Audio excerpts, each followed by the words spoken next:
Hi friends, Sabarimalai కొండపై లక్షలాది మంది అయ్యప్ప భక్తుల మధ్య ఆ మకరజ్యోతి దర్శనంతో నా తిరుగు ప్రయాణం మొదలవుతుంది.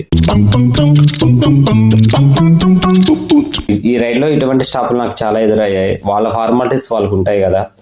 వాళ్ళకి ఆశ్చర్యాన్ని కలిగించిన విషయం ఏంటంటే, సివిల్లో నేను ఇలా శబరిమలై కొండకి తెలంగాణ నుంచి బైక్పై రావటం వాళ్ళకు కొంచెం ఆశ్చర్యాన్ని కలిగించింది. ఆశ్చర్యం అంటే నాకు ఆశ్చర్యమే అనుకోండి. మండలానికి బయలుదేరిన నా రైడ్ ఇలా జ్యోతితో ముగుస్తుందని నేను అసలు ఊహించలేదు. మించాంగ్ తుఫాన్ వల్ల చెన్నైలోనే సుమారు 40 రోజుల పైగా నా బైక్ ఉంచడం జరిగింది. తర్వాత మళ్ళీ ఇలా సోలోలో చెన్నై నుంచి ఇలా శబరిమలై వచ్చి ఇలా దర్శనం చేసుకుని ఇలా వెళ్ళటం నాకు కొంచెం ఆశ్చర్యాన్ని కలిగిస్తుంది. బట్ ఏదేమైనా నాకు మంచే జరిగింది. ఎందుకంటే స్వామివారి దర్శనంతో పాటు జ్యోతి దర్శనం కూడా జరగడం నా అదృష్టంగా భావిస్తున్నా. ఈ సంతోషంతో నా తిరుగు ప్రయాణం మొదలవుతుంది. నేను శబరిమలై వచ్చేటప్పుడు నేను పెద్దపాదం నుంచి శబరిమలై కొండకు రావాలనుకున్నా, కానీ కొన్ని కారణాల వల్ల నేనైతే రాలేకపోయా. కానీ నేను మళ్ళీ శబరిమలై వస్తానో రానో నాకైతే నమ్మకం లేదు. బట్ అందుకనే పెద్దపాదం ఒకసారి చూడాలని నా కోరికగా ఉంది. అందుకనే పెద్దపాదం మొదలయ్యే ఎలిమిడి నుంచి నేను ఇంటికి రావాలనుకుంటున్నా. అందుకని ఇప్పుడు పంబా నది నుంచి ఎలిమిడి వెళ్ళి అటు నుంచి అక్కడ కొన్ని ప్రదేశాలను చూసి నేను ఇంటికి రావాలనుకుంటున్నా. ఇప్పుడు మన జర్నీ అయితే ఎలిమిడి మొదలైంది. బట్ మనం వెళ్ళే ప్లేస్లోనే చాలా ప్లేసెస్ బాగుంటాయని చెప్పారు. బట్ వాటిని చూస్తూ వెళ్దాం. టీ ప్లాంట్లు కానీ, ఈ రబ్బర్ చెట్లు కానీ ఇవన్నీ దగ్గరగా చూడటం నేనైతే ఫస్ట్ టైం. బట్ ఆ అందాలను చూస్తూ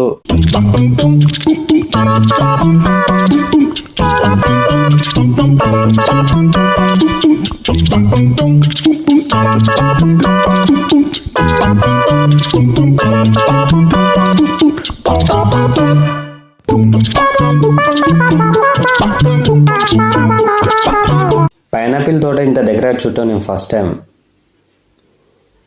కొండ మొత్తం పైనాపిల్ చెట్లతోనే నింపేశారు. చూడటానికి చాలా బాగుంది. అదేవిధంగా శబరిమలై నుంచి వచ్చే వాళ్ళు చాలామంది ఇక్కడే ఆగేసి చూస్తున్నారు. బట్ ఆకలిగా ఉంది, ఏమన్నా తిందామన్నట్టుగా ఇక్కడ కాయలు ఏమైనా అమ్ముతారేమో అని అడిగితే, ఇది పైనాపిల్ తోటలే కానీ కాయలు అమ్మరంట, జస్ట్ ముక్కలు కోసి ఇస్తారంట. 4 ముక్కలు వచ్చి 20 రూపీస్ అంట. బట్ మనం కేరళలో తినటం, ఫుడ్ తినటం కూడా చాలా కష్టమే. ఎందుకంటే మీరు చూస్తారు కదా ఆ ఫుడ్ ఎలా ఉండిద్దో. ఫుడ్డే కాదు, వాటి పేర్లు కూడా కొంచెం ఇంతగానే ఉండిద్ది. నేను ఒక షార్ట్ వీడియో చేశాను, కప్ప కర్రీ, అదే కడపెండలం, అలా రకరకాల వింతకి పేర్లతో ఉన్న కర్రీస్ కూడా ఉన్నాయి. బట్ ఇక్కడ నేను ఒంటరిగా ఉన్న, లాంగ్వేజ్ ప్రాబ్లం కూడా ఉంది కాబట్టి ఫుడ్ దొరకడం కష్టమే. బట్ అందుకనే మనం ఈ పైనాపిల్తో అడ్జస్ట్ అయిపోదాం. పైనాపిల్ తోటలో అలా పైనాపిల్ ముక్కలు తింటుంటే ఆ ఫీల్ చాలా బాగుంది. బట్ మనం తోటలల్లో మోడగాయలు తిన్న ఎక్స్పీరియన్స్ అయితే ఉందిలే, కానీ ఇలా పైనాపిల్ తోటలో పైనాపిల్ ముక్కలు తింటాం కొంచెం ఆనందంగానే అనిపిస్తుంది. బట్ అక్క ఒక 2 కాయలు ఇచ్చినట్టయితే బాగుండేది. బట్ వాళ్ళైతే కాయలు అయితే అమ్మరంటలే కానీ ముక్కలు అయితే ఇస్తారంట. తెలియకుండానే 100 రూపీస్ ముక్కలు తిన్నా. నాకు మధ్యాహ్నం వరకు అయితే ఫుడ్కి ప్రాబ్లం అయితే లేదు. ఓకే,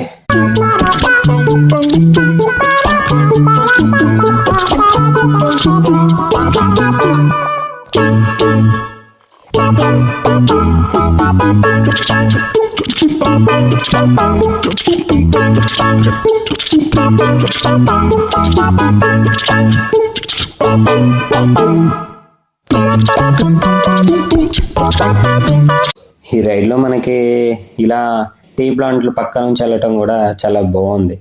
బట్ మనం ప్లాంట్ లోపలికి వెళ్దామన్న డేర్ చేయడానికి మనం ఒక్కడే ఉన్నాం కాబట్టి అంత రిస్క్ చేసే ఇంటెన్షన్ లేదు. బట్ ఇలా వాటిని చూస్తూ ఇలా రైడ్ చేయడం చాలా బాగుంది.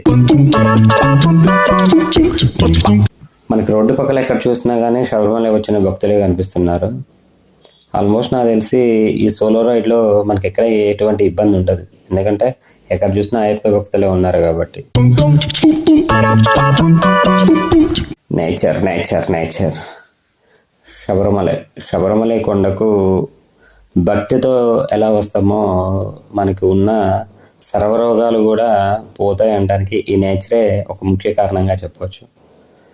మనం పూర్తిగా కూడా నేచర్లోనే జర్నీ చేస్తాం. ఎంతో అందమైన కొండలు, అదేవిధంగా టీ ప్లాంట్లు, రబ్బర్ తోటలు కనువిందుగా ఉంటాయి.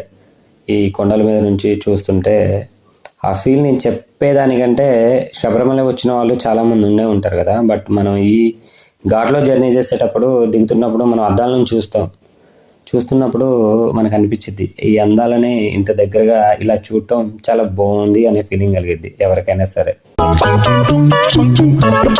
వాటిని అలా చూసిన వాళ్ళకే అర్థమైద్ది, బట్ ఇలా చెప్పినా అర్థం కాదనుకోండి. ఇలా మాట్లాడుతూనే నేను పెద్ద పదానికి దగ్గరగా ఎరిమేలి వచ్చేసా.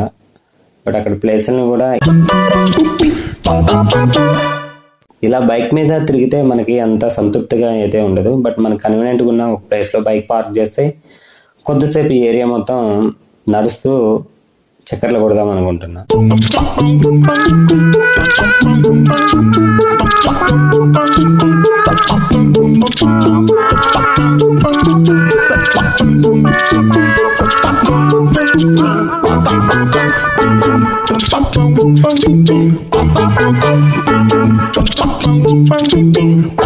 ఆ ఏరియా మొత్తం చూడటానికి చాలా బాగుంది.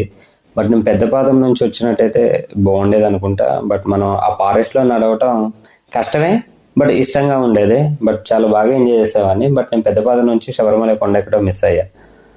ఎనీవే, మనం ఎలా కేరళలోని కొన్ని విలేజెస్ని కూడా కవర్ చేద్దాం అనుకుంటున్నా. బట్ నేను కొన్ని విలేజెస్ని కూడా ఈ ఎరిమేడి నుంచి కొన్ని విలేజ్లు కూడా తిరిగేసి వెళ్దాం. ఎందుకంటే మనం వచ్చింది ట్రైన్కో ట్రావెలింగ్ బస్కో కాదు కదా, మన సొంత బైక్ మీదే కదా. బట్ ఒక రోజు లేట్ అయినా పర్వాలేదు, ఒక 2-3 విలేజెస్ చూసిన ఫీలింగ్ కూడా కలగాలి. అందుకనే మనం కేరళలోని ఒక విలేజ్లోకి వెళ్తున్నా.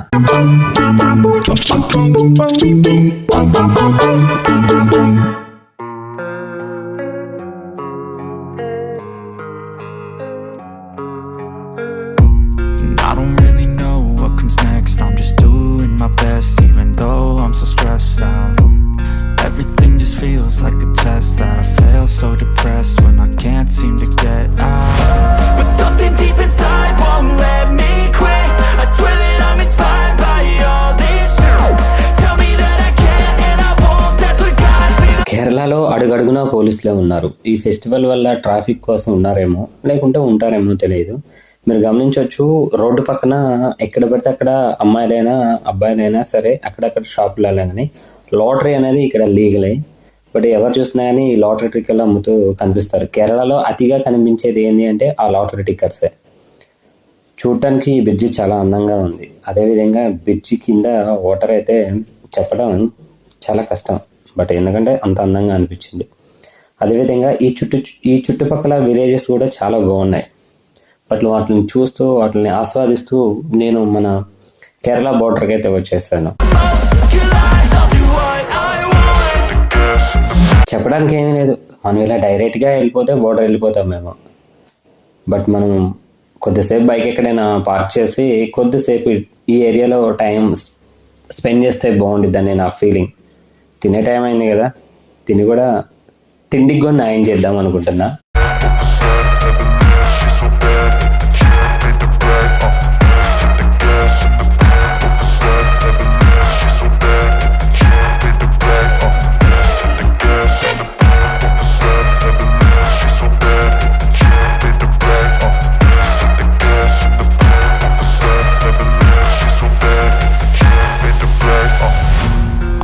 By thirst, I'm inspired by worth. I desire your worst, so you can just hide while I work. I ain't tired, you first. I'll write a second, third verse about the lies you go disperse. You never did shit, I know it hurts, but something deep inside won't let me quit.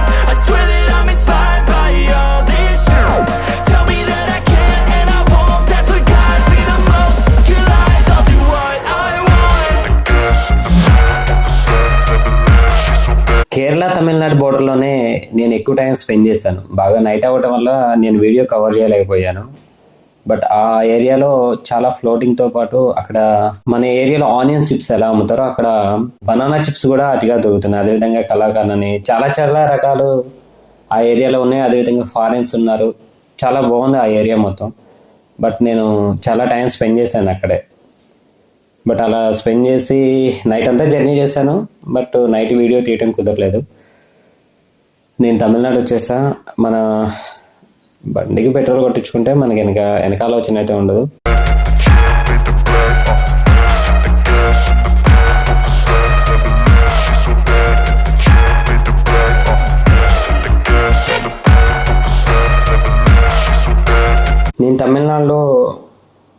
ఒక outer ring road అయితే ఎక్కాను, ఇది ఒక పెద్ద city. But నాకు చెన్నైకి అయితే route అర్థం అవ్వట్లేదు. ఈ అవుటర్ రింగ్ రోడ్కి వచ్చిన తర్వాత మనం గూగుల్ మ్యాప్ని నమ్ముకొని జర్నీ చేయడం వల్ల ఈ రైడ్లో నేను చాలా ఇబ్బందులు పడ్డా. మళ్ళీ నేను ఒకసారి ఇబ్బంది పడాల్సి వస్తుంది. కరెక్ట్గా రూట్ అయితే చూపించట్లేదు. Oh, it hurts, but something deep inside won't let me quit. I swear that I'm inspired by all this shit. Tell me that I can't and I won't. That's what guides me the most. Your lies, I'll do what I want.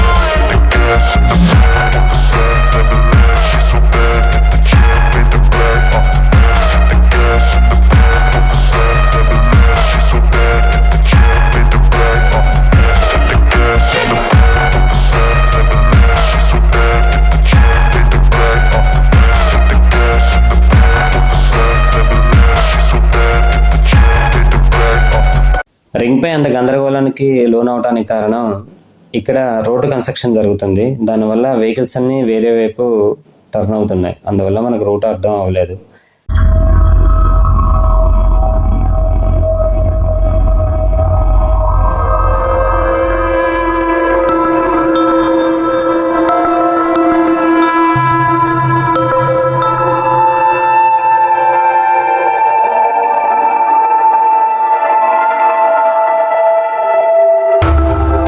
ప్రమాదాలు అనేవి ఎప్పుడు ఎలా వస్తాయో ఎవరు ఊహించలేరు కదా. But నాకు ఈ రైడ్లో అటువంటి ఒక ప్రమాదమే జరిగింది. భగవంతుడి దయ వల్ల ఇతరులో ఎవరికి ఏం అవ్వలేదు కాబట్టి అంతా హ్యాపీ. బట్ ఏమైనా అయి ఉన్నట్టయితే మాట్లాడటానికి ఏమీ లేదు. బట్ మన జాగ్రత్తలో మనం ఉన్న అవతల వాళ్ళు ఇక అన్నీ మనం మాట్లాడుకోవడం అనవసరం. ఎందుకంటే నాకు ఈ రైడ్లో జరిగిన దీన్ని ఎక్కువసేపు డిస్కషన్ చేయడం కూడా ఇష్టం లేదు. అందువల్ల నేను చెప్పాల్సిన విషయం ఏంటంటే బైక్పై మనం జర్నీ చేసేటప్పుడు మన సేఫ్టీలో మనం ఉండటం చాలా ముఖ్యం. సరే, ప్రమాదాలు అంటారా, అవి మనం ఊహించలేని కదా, అంతా భగవంతుడికి వదిలేయాల్సిందే.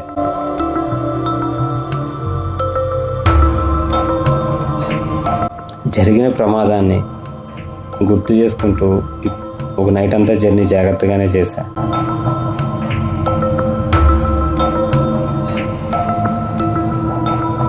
అలా ట్రైన్ చూస్తూ ట్రైన్ పక్కన ఇలా బైక్ తోలుతుంటే ఆ ఫీలింగ్ చాలా బాగుంది. ట్రైన్ క్రాస్ చేయాలన్నట్టుగా బైక్ తోలే. మనం ట్రైన్ క్రాస్ చేస్తామా, కానీ ఆ ఫీల్ బాగుంది.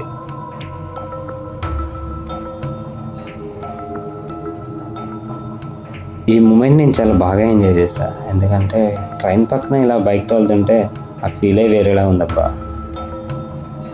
ఏదో ట్రైన్కి పోటీ పెట్టుకున్నట్టు అనిపించింది.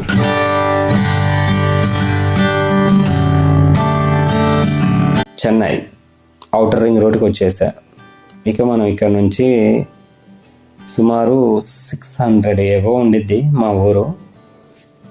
బట్ ఈ నైట్ అంతా అంటే నేను ఇప్పుడు సుమారు 7:30 అయింది. నేను నాన్ స్టాప్గా కొట్టేస్తే 4-5 కల్లా ఇంటికి వెళ్ళిపోతా. బట్ ఇక్కడ నుంచి రికార్డ్ చేయడానికి అయితే నైట్ టైం కాబట్టి వీడియో రికార్డ్ చేయలేను.